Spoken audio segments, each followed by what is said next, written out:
សូមស្វាគមន៍មកកាន់ Channel របស់យើងខ្ញុំហើយក៏សូមអរគុណសម្រាប់ការចុច Subscribe និងដាក់សញ្ញាកណ្ដឹងរបស់ពុកម៉ែបងប្អូនទាំងអស់គ្នាផងដែរខ្ញុំបាទសូមជម្រាបសួរពុកម៉ែបងប្អូនអស់លោកស្រីអ្នកនាងកញ្ញាជាទីគោរពនៅថ្ងៃនេះផងដែរយើងខ្ញុំសូមនាំយកអារម្មណ៍ពុកម៉ែបងប្អូនអស់គ្នាទៅតាមដានទស្សនាសម្ដាប់អំពីទំនាយហោរាសាស្ត្រប្រចាំឆ្នាំ2026របស់អស់លោកអ្នកដែលកើតឆ្នាំកុរ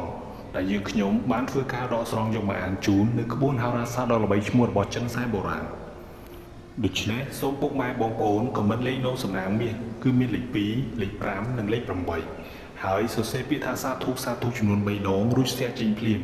ដើម្បីទទួលបាននូវលាភសំណាងចូលផ្ទះនិងសំណាងតាមជាប់ខ្លួនជារៀងរហូតដូចនេះកុំឲ្យខាតពេលវេលាយូរសូមពុកម៉ែបងប្អូនទៅតាមដានទស្សនាសម្ដាប់នៅទំនាយហោរាសាស្ត្ររបស់អស់លោកអ្នកដែលកើតឆ្នាំកុរសម្រាប់ឆ្នាំ2026នេះពី Channel របស់យើងខ្ញុំដូចតទៅ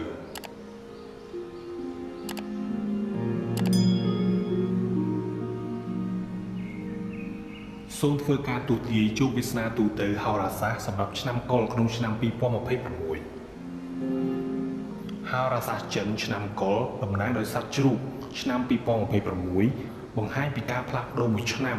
និងស្វែងរកធម៌ពលដែលមានការផ្លាស់ប្ដូរយ៉ាងឆាប់រហ័សឆ្នាំមមីសត្វសេះភ្លើងនាំមកនូវធម៌ពលក្លាហានរស់រវើកនិងលើកទឹកចិត្តដែលផ្ទុយពីការថយក្រោយរបស់ឆ្នាំកុរសត្វជ្រូកដែលមានការយល់ចិត្តនិងធម្មជាតិដែលស្រឡាញ់សុខសន្តិភាពខណៈពេលដែលបញ្ហានេះអាចស្ដាប់ទៅពិបាកវាក៏ផ្ដល់នូវឱកាសសម្រាប់ឆ្នាំកុរសត្វជ្រូកដើម្បីដើរចេញពីតំបន់រសារបស់ពួកគេហើយរីកចម្រើនតាមរបៀបដែលមិននឹកស្មានដល់ឆ្នាំកុរសត្វជ្រូកនៅក្នុងរាសីចក្រចិនដែលឆ្នាំកុរសត្វជ្រូកដែលជានិមិត្តរូបនៃទ្រព្យសម្បត្តិនិងវិបុលភាពទន្ទឹមនឹងនេះដែរយើងខ្ញុំសូមធ្វើការទូទាយជោគវាសនារាសីលុយកាក់ស្នេហាការងារនិងសុខភាពរបស់អស់លោកអ្នកដែលកើតឆ្នាំកុរសម្រាប់ឆ្នាំ2026នេះដូចតទៅ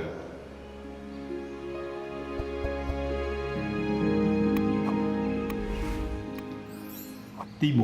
បុគ្គលិកលក្ខណៈបុគ្គលិកលក្ខណៈនៃឆ្នាំកុរតំណាងដោយសត្វជ្រូកគឺជាពពួកមនុស្សដែលមានភាពឧស្សាហ៍ព្យាយាមមានភាពអាណិតអាសូរនិងមានចិត្តសប្បុរសពួកគេគឺជាមនុស្សដែលមានភាពដ៏អស្ចារ្យក្នុងការកំណត់គោលដៅរបស់ពួកគេមិនតែប៉ុណ្ណោះពួកគេ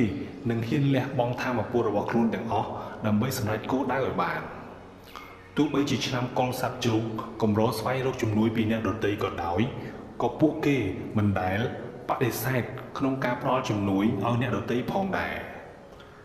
ឆ្នាំកុរសត្វជ្រូកមិនដែលសង្ស័យលើនរណានោះទេទោះបីជាគេមានកលល្បិចក៏ដោយដូច្នេះពួកគេគឺងាយរងគ្រោះនិងចាញ់បោកគេខ្លាំងណាស់ជាទូទៅឆ្នាំកុរសត្វជ្រូកភាគច្រើនតែងតែមានភាពស្ងប់ស្ងាត់នៅពេលដែលពួកគេប្រឈមមុខនឹងបញ្ហាមិនថាបញ្ហាពិបាកប៉ុណ្ណានោះទេការជួបប្រទះរបស់ឆ្នាំកុរសត្វជ្រូកពួកគេអាចដោះស្រាយអ្វីៗបានត្រឹមត្រូវនិងប្រុងប្រយ័ត្នពួកគេមានទំនួលខុសត្រូវខ្ពស់ក្នុងការបញ្ចប់នៅអ្វីៗដែលពួកគេបានធ្វើវា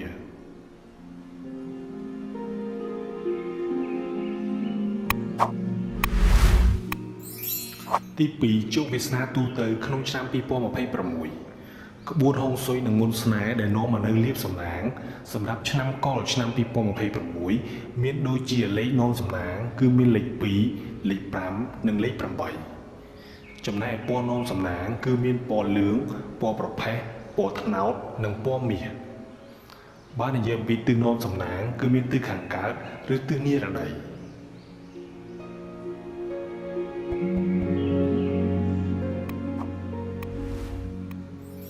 ទី3បញ្ហាជីវិតគ្រួសារ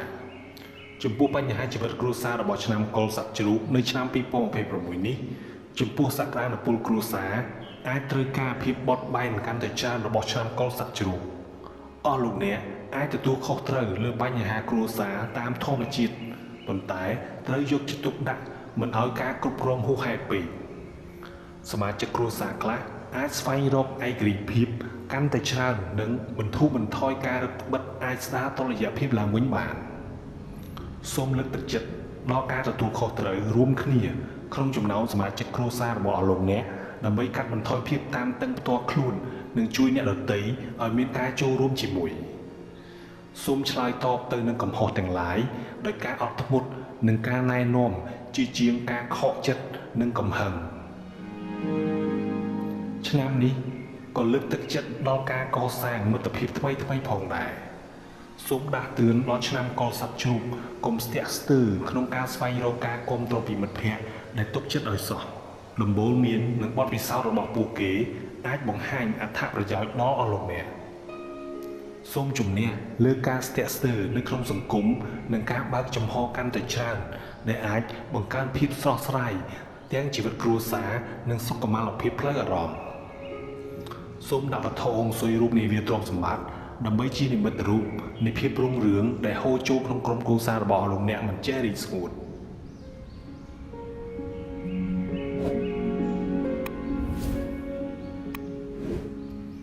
ទី4បញ្ហាស្នេហាចំពោះបញ្ហាស្នេហារបស់ឆ្នាំកុលសត្វជ្រូកនៅក្នុងឆ្នាំ2026ខាងមុខនេះគឺថាសត្វជ្រូកអាចនឹងជួបប្រទះភាពច្របូកច្របល់មួយចំនួននៅក្នុងការទំនាក់ទំនងស្នេហារបស់ពួកគេដោយសារតែថាមពលដ៏ខ្លាំងក្លារបស់ឆ្នាំមមីសត្វសេះភ្លើងខណៈពេលដែលបញ្ហាប្រឈមអាចនឹងកើតឡើងនៃសមត្ថភាពរបស់អស់លោកអ្នកក្នុងការដោះស្រាយជម្លោះដោយស្ងប់ស្ងាត់និងបម្រើឲ្យអ្នកយ៉ាងល្អដើម្បីភាពលូតលាស់នៅក្នុងសេចក្តីស្រឡាញ់សូមប្រកាន់យកនូវវិធីសាស្ត្រដែលឯករាជ្យនិងសន្តិវិធីបន្ថែមទៀតការធ្វើការបំផុសគំនិតពីស្មារតីគោរពខ្លួនឯងរបស់ឆ្នាំមមីសត្វសេះភ្លើងអាចជួយឲ្យអស់លោកអ្នកបង្កើតតុល្យភាពនិងភាពសុខដុមរមនានៅក្នុងការទំនាក់ទំនងរបស់អស់លោកអ្នកសូមកុំខ្មាស់អៀនក្នុងការនិយាយពីគំនិតរបស់លោកអ្នកឬការកំណត់ព្រំដែននៅពេលដែលអស់លោកអ្នកមានអារម្មណ៍មិនសូវស្រួលមិនថាអស់លោកអ្នកនៅលីវឬនៅក្នុងភាពជាដៃគូអីនោះទេភាពក្លាហានខាងផ្លូវចិត្តនឹងក្លាយជាគន្លឹះយ៉ាងសំខាន់សម្រាប់គូស្វាមីភរិយាដែលមានគម្រោងនិងពង្រីកក្រុមគ្រួសាររបស់លោកអ្នកឆ្នាំនេះក៏នាំមកនូវថាមពលវិជ្ជមានសម្រាប់ការមានផ្ទៃពោះជាពិសេសនៅពេលដែលមានការយោគយល់គ្នាទៅវិញទៅមកត្រូវបានផ្ដល់ជាសិទ្ធិអាទិភាពសូមរក្សាភាពស្ងប់ស្ងាត់ប៉ុន្តែរឹងមាំក្នុងការជំនះឧបសគ្គនានានោះនឹងនាំឲ្យមានសុភមង្គលយូរអង្វែងសូមដាក់វត្ថុអង្សុយរូបទាគប់ងឺដើម្បីលើកទឹកចិត្តសេចក្តីស្រឡាញ់និងភាពសុខដុមរមនានៅក្នុងការទំនាក់ទំនងឲ្យកាន់តែស្អិតរមួតបន្ថែមទៀត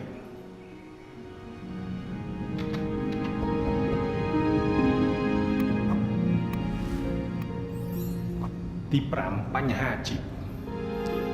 ចំពោះផ្នែកវិជ្ជាជីវៈឆ្នាំមមីនៃសេះភ្លើងដ៏ខ្លាំងក្លាអាចជំរុញឆ្នាំកុលសត្វជ្រូកឲ្យចេញពីតំបន់រសើបរបស់ពួកគេប្រកបដោយវិជ្ជាជីវៈខណៈពេលដែលស្ថានភាពមិនស្ថិតស្ថេររបស់ឆ្នាំមមីសត្វសេះភ្លើងវាអាចធ្វើឲ្យអស់លោកអ្នកមិនសូវពេញចិត្តនោះទេប្រសិនបើអស់លោកអ្នកមានឆន្ទៈក្នុងការសម្របខ្លួននោះនេះគឺជាឆ្នាំដ៏ល្អសម្រាប់ការរីកចម្រើនជាពិសេសនៅក្នុងវិស័យច្នៃប្រឌិតនិងផ្ដោតទៅលើមនុស្សឆ្នាំកុលសត្វជ្រូកគួរតែផ្ដោតទៅលើការពង្រឹងបណ្ដាញវិជ្ជាជីវៈរបស់ពួកគេនិងការស្វែងរកការសហការថ្មីសូមកុំស្ទាក់ស្ទើរក្នុងការចូលរួមសិក្ខាសាលានិងការចូលរួមក្រុមឧស្សាហកម្មឬភ្ជាប់ការទំនាក់ទំនងជាមួយនឹងអតីតមិត្តរួមការងារម្ចាស់អាជីវកម្មអាចមើលឃើញប្រាក់ចំណេញប្រសិនបើពួកគេជៀសវាងការបណ្ដាក់ទុនដែលមានហានិភ័យខ្ពស់និងបង្កើតផែនការកំណើនជាក់ស្ដែងច្បាស់លាស់នោះសូមជឿទុកចិត្តលើសភាវគតិរបស់លោកអ្នកប៉ុន្តែការសម្រេចចិត្តដែលត្រឡប់មកវិញជាមួយនឹងការស្រាវជ្រាវនិងដំបូលមានរឹងមាំទី1សូមដាក់វត្ថុហោមស៊ុយរូបនេះអណ្ដើកនៅលើតុរបស់លោកអ្នកដើម្បីទាក់ទាញអំណាចនិងការគាំទ្រទី2សូមដាក់វត្ថុហោមស៊ុយរូប Crystal Global ដើម្បីជំរុញការរៀនសូត្រឬការទទួលស្គាល់និងឱកាសដែលពិភពលោកផ្ដល់ឲ្យ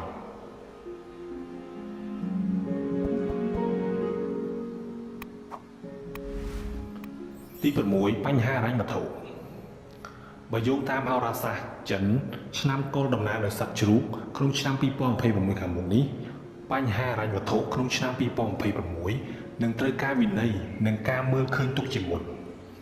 ខណៈពេលដែលការរំពឹងទុកជាទូទៅកំពុងធ្វើឲ្យឆ្នាំកុលសត្វជ្រូកត្រូវតែប្រកាន់យកវិធីយុទ្ធសាស្ត្រដើម្បីរក្សាតុល្យភាពហិរញ្ញវត្ថុ សូមរក្សាការចំណាយក្រោមការគ្រប់គ្រងនិងជៀសវាងការទិញដែលមិនសមហេតុសមផលឬការវិនិយោគដែលមិនអាចប៉ាន់ស្មានបានឋានពររបស់ឆ្នាំមមីសត្វសេះគាំទ្រដល់ការលូតលាស់រយៈពេលវែងប៉ុន្តែប្រសិនបើអស់លោកអ្នកគ្រប់គ្រងដោយប្រាជ្ញានោះសូមបង្កើតកញ្ចប់ថវិកានិងតាមដានប្រាក់ចំណូលនិងចំណាយរបស់អស់លោកអ្នកដោយយកចិត្តទុកដាក់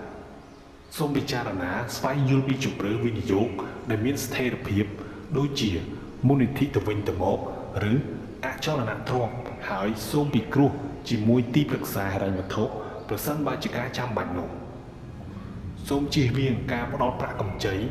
ឬខ្ចីប្រាក់ពីប្រភពដែលមិនអាចទុកចិត្តបានឲ្យសោះទី1សូមដាក់វត្ថុហុងស៊ុយរូបអង្កែប្រាក់ឆានជូនៅជិតច្រកចូលនៃកន្លែងប្រកបអាជីវកម្មរបស់លោកអ្នកដើម្បីស្វាគមន៍ភាពសម្បូរសប្បាយទី2សូមដាក់វត្ថុហុងស៊ុយរូបនាវាទ្រព្យសម្បត្តិដើម្បីជានិមិត្តរូបនៃភាពរុងរឿងដែលហូរចូលមកក្នុងក្រុមគ្រួសាររបស់លោកអ្នកមិនចេះដាច់ទី3សូមដាក់វត្ថុហុងស៊ុយវូលូដើម្បីជាភាពតាក់ទាញនៅក្នុងកន្លែងរស់នៅរបស់លោកអ្នកនិងដើម្បីការពារភាពតានតឹងផ្នែកហិរញ្ញវត្ថុ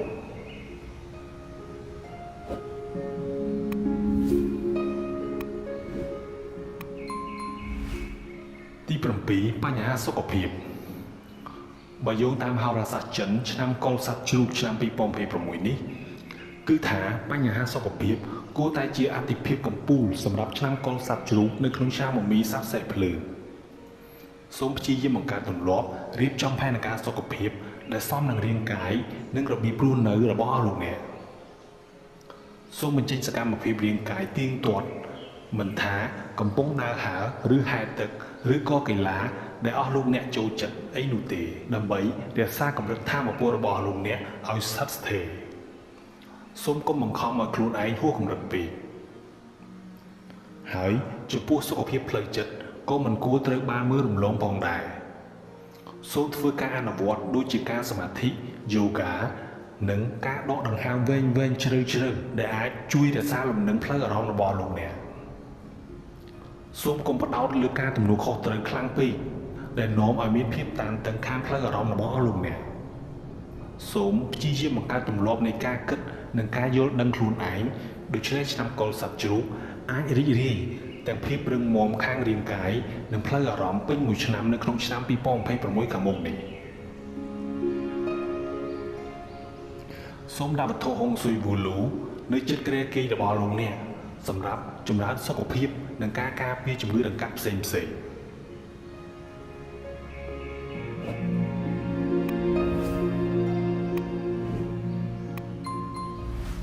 ជាកិច្ចបន្តយើងខ្ញុំសូមធ្វើការទូទាយហោរាសាស្ត្រប្រចាំឆ្នាំ2026ដែលទូទាយតាមធាតុរបស់លោកអ្នកដែលកើតឆ្នាំកុលមានដូចតទៅទី1ឆ្នាំកុលធាតុភ្លើងឆ្នាំកុលធាតុភ្លើងពួកគេគឺជាពពួកមនុស្សដែលមានភាពក្លាហាននិងប្រកាន់ភ្ជាប់យ៉ាងខ្ជាប់ខ្ជួនប៉ុន្តែជារឿយៗពួកគេមិនសូវចេះអត់ធ្មត់នោះទេទី2ឆ្នាំកុលធាតុឈើឆ្នាំកុលធាតុឈើពួកគេគឺជាពពួកមនុស្សដែលចូលចិត្តអ្វីដែលមានភាពងាយស្រួលនិងមានមន្តស្នេហ៍ដោយពួកគេតែងតែមានចិត្តល្អនិងក្លាហានទោះជាយ៉ាងណាក៏ដោយពួកគេក៏អាចឆាប់ខឹងនៅពេលអ្វីៗមិនដំណើរការដោយការគ្រោងទុក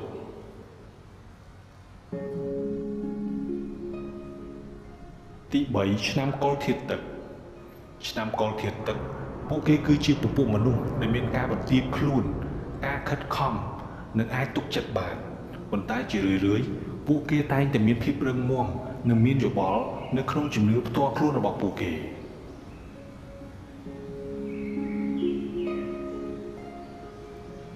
ទី4ឆ្នាំកុលធាតុលោហៈឆ្នាំកុលធាតុលោហៈពួកគេគឺជាពពួកមនុស្សដែលមានបញ្ញាវាងវៃនិងមានភាពកក់ក្ដៅពួកគេតែងតែត្រៀមខ្លួនដើម្បីផ្ដល់ជំនួយនិងការគាំទ្រដល់អ្នកដទៃជានិច្ចទី5ឆ្នាំកុលធាតុដីឆ្នាំកុលធាតុដីពួកគេគឺជាពពួកមនុស្សដែលមានមិត្តភាពរស់រាយរាក់ទាក់និងមានចិត្តល្អដោយពួកគេតែងតែមានស្មារតីទទួលខុសត្រូវនិងគោរពពេលវេលា ជាចុងក្រោយសូមធ្វើការសន្និដ្ឋានសម្រាប់ឆ្នាំកុរសត្វជ្រូកក្នុងឆ្នាំមមីសត្វសេះធាតុភ្លើងឆ្នាំ2026ខាងមុខនេះគឺថាចំពោះបញ្ហាជីវិតស្នេហារបស់អស់លោកអ្នកនឹងជួបប្រទះភាពប្រែប្រួលគួរឲ្យកត់សម្គាល់បើនិយាយអំពីសំណាងអាជីពវិញនៅក្នុងឆ្នាំ2026នេះឆ្នាំកុរសត្វជ្រូកអាចនឹងមានការរីកចម្រើនជាលំដាប់នៅក្នុងអាជីពរបស់អស់លោកអ្នកចំណែកឯបញ្ហាទ្រព្យសម្បត្តិនោះនឹងមានការធ្លាក់ចុះ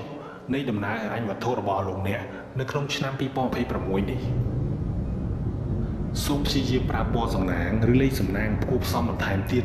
ដើម្បីជាមុនស្នេហ៍ដែលអាចបង្កើតភាពរីករាយជាមួយនឹងភាពរុងរឿងឬការការពារសម្រាប់ឱកាសដែលបានបំពេញបន្ថែមនៅក្នុងឆ្នាំ2026ខាងមុខនេះរបស់អស់លោកអ្នកជាទីបញ្ចប់សូមពុកម៉ែបងប្អូនទាំងអស់គ្នាមេត្តាខន្តីអភ័យទោសដល់យើងខ្ញុំផងបើសិនជាការអធិប្បាយរបស់យើងខ្ញុំមានកំហុសខុសឆ្គងនៅប្រការណាមួយនោះជាចុងក្រោយយើងខ្ញុំសូមជូនពរដល់ពុកម៉ែបងប្អូនទាំងអស់គ្នាឲ្យជួបប្រទះតែសុភមង្គលនិងសុខភាពល្អគ្រប់ពេលវេលាជាពិសេសសូមធ្វើដំណើរទៅទីណាសូមឲ្យប្រកបដោយសុវត្ថិភាពគ្រប់ទីកន្លែងសូមអរគុណនិងសូមគោរពលា